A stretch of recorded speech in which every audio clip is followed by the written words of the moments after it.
জীবনটা মাটি চুলার মতো হয়ে গেছে, বাসে একটা শেষ না হতেই আর একটা ভরে দেয়। কেন গো বৌদি, দাদার বাঁশবাগান আছে নাকি? কি বস, সব ঠিক তো? ঠিক তো তোমাদের থাকতেই হবে, কারণ তোমাদের জন্য নিয়ে এসেছি গড়ে রোস্ট। তো চলো শুরু করা যাক।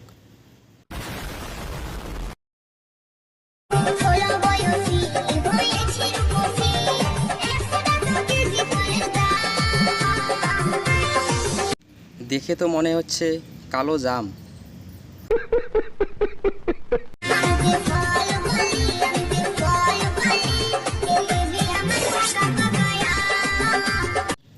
তোর আমে ভেজাল আছে, কেউ নেবে না। तू समझा? हाँ। नहीं, तू समझा नहीं।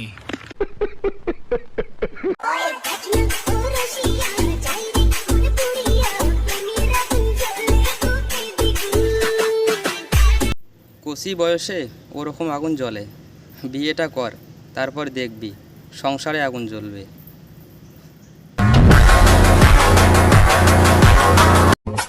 গায়ে প্রজাপতি বসলে বিয়ে হয়, হরিণ বসলে প্রেম হয়।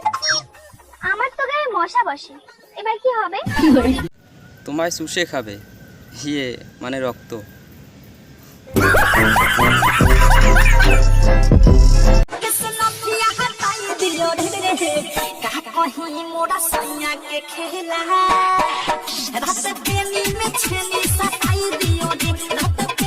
এসব শরীর দেখিয়ে কী লাভ? বিয়ের পর তো সেই চেংটুর মা পল্টুর মা বলেই ডাকবে। ছোটবেলায় ভাবতাম বিয়ে করলে অটোমেটিক বাচ্চা হয়, বড় দেখছি তো এটা লীলা খেলা, লীলা খেলা। তুইও বিয়েটা কর, তারপর দেখবি তোকে নিয়েও খেলবে, ইয়ে মানে নীলা। ও হেই গাইস, দেখেছো অবশেষে আমাদের বাড়ির পাশে টিয়া পাখি চলে এসেছে। ও ভগবান! কেউ এদের বাড়ির সামনে হাগু করিস না, না হলে খিচুড়ি ভেবে খেয়ে নেবে। আজ প্রেম করি না বলে অনলাইনে থাকি, যদি প্রেম করতাম তাহলে রেল লাইনে থাকতে হতো। কেন গো, রেলের চাকায় পাম দিতে নাকি? তো আজকের মতো ভিডিও এইটুকুই। ভিডিওটা ভালো লাগলে like comment share and subscribe করে দিও, আর ফেসবুক পেজ থেকে দেখে থাকলে পেজটাকে ফলো করে দিও। দেখা হচ্ছে নেক্সট ভিডিওতে।